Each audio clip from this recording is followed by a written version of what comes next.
soit un circuit suivant. Ça, c'est un circuit RLC, circuit RLC. Et on voudrait calculer les courants, les chutes de tension et, si on a le temps, les puissances absorbées par ces trois impédances.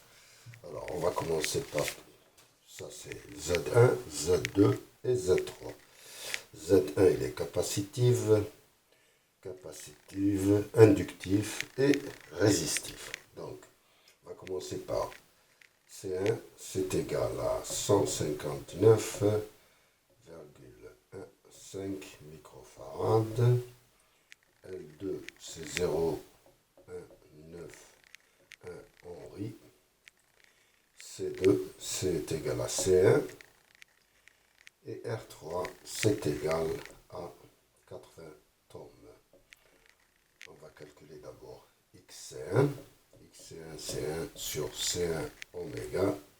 Donc c'est égal à 1 sur 159,15 10 à la puissance 6 par 2 pi. F qui est 50, c'est égal à 20 ohms. Et XC2, c'est la même chose, c'est 1 sur C2 oméga et c'est égal à 20 ohms. XL2, c'est égal à L2 multiplié par oméga, donc c'est 0,191 multiplié par 2 pi multiplié par 50 et cela nous donne 60 ohms. Alors, on va maintenant calculer en nombre complexe Z1. Z1, c'est moins JXC1. Z2, c'est plus J. XL2 moins XC2. Et Z3, c'est égal à R3. Donc, c'est égal à 80. Donc, ici, moins J20. Ça, c'est J60 moins 20. Donc, c'est J40. Et ici, c'est égal à 80 ohms. Donc, on va passer au calcul. On peut faire cet exercice en écrivant deux équations de Kirchhoff sur la maille 1 et 2. C'est-à-dire, on peut écrire, et on a un système d'équations à deux inconnues à résoudre. Donc, on peut écrire que V, c'est égal à Z1 plus Z2 multiplié par I1. Si on choisit un courant dans le sens des aiguilles d'une montre, et moins Z2 I2, et 0, c'est égal à Z2 plus Z3 I2, et moins Z2 I1. On peut résoudre ce système d'équations et calculer I1 et I2. Nous, on va passer par calculer l'impédance équivalente. ZE, c'est Z1 plus Z2 multiplié par Z3 sur Z2 plus Z3. Donc, c'est moins J20 plus J40 multiplié par 80 sur J40 plus 80, ce qui nous donne moins J20. Et ça,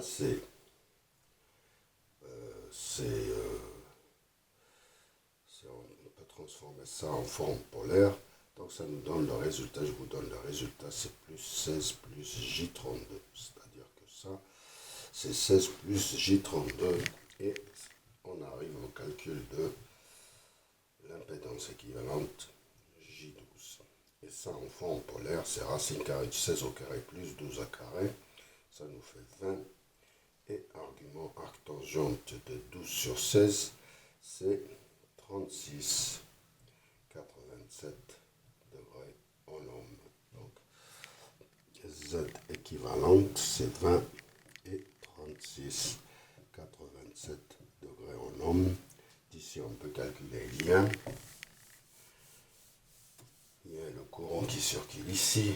I1, c'est V sur Z équivalente. V, c'est 100, 0 degrés volt sur 20. Et 36,87. Ça nous donne un courant de 5 ampères et moins 36,87. Donc c'est un circuit inductif. Alors on peut passer au calcul de I2. On utilise le diviseur de courant, c'est Z3 sur Z2 plus Z3 multiplié par I1, et I3 c'est Z2 sur Z2 plus Z3 I1. Donc on les calcule. I2 c'est 80 sur 80 plus J40 multiplié par 5 moins 36,87. Ça, en forme polaire, c'est 89,44 et arc tangent de 40 sur 80, c'est 26,56 degrés. 80 multiplié par 5, ça fait 400 et moins 36,87. Donc ça divisé par ça, ça nous donne 4,47. Et ça, moins ça, ça nous donne moins 63,435 degrés. On écrit ici I2, c'est 4,47 moins 63,43. Excusez-moi, ampères. Alors là, on va passer au calcul de I3. Z2, c'est J40 sur 80 plus J40, multiplié par 5 moins 36,87. Ça nous donne un courant, puisqu'on remplace ça par 89 formes polaires, 26,56. 40 multiplié par 5, ça fait 200. J, c'est plus 90 degrés. Plus 90 moins 36 degrés, ça fait 53,13. Et donc, ça, divisé par ça, ça nous donne 2,3,6. Et ça, moins ça, ça nous donne 26,565 degrés en ampères. Donc, I3, c'est 2,236, 26,565. Voilà. Maintenant, on passe au calcul des chutes de tension. VZ2, c'est-à-dire la tension ici, VZ2, c'est égal à Z23 multiplié par I1. Z23, on l'a calculé. Z23, c'est 16 plus J32 multiplié par I1. I1, c'est 5 moins 36,87. 16,32 en forme polaire, c'est 35,78. C'est racine carrée de ça au carré plus ça au carré. Et arc tangent de ça sur ça, ça nous donne 63,435 multiplié par 5 moins 36,87. Ça nous donne ça multiplié par ça, ça nous donne 178,9. Et 63 moins 36, ça nous donne 26,565 volts. Donc ici, VZ2, c'est 178,9 et 26,565 volts. On passe au calcul à VL2, la chute de tension dans cette inductance. Donc c'est JXL2 multiplié par I2. Donc c'est J60 multiplié par 4,47 moins 63,43.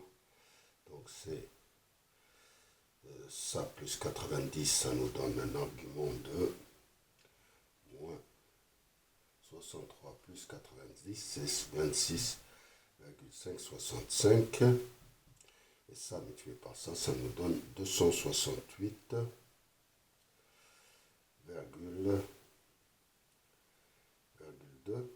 C'est ça, virgule 2. Donc on écrit VL2, c'est 268,2 et 26,565 volts. C'est bien ça? Ou bien c'est 240, en forme algébrique, c'est 240 plus J120.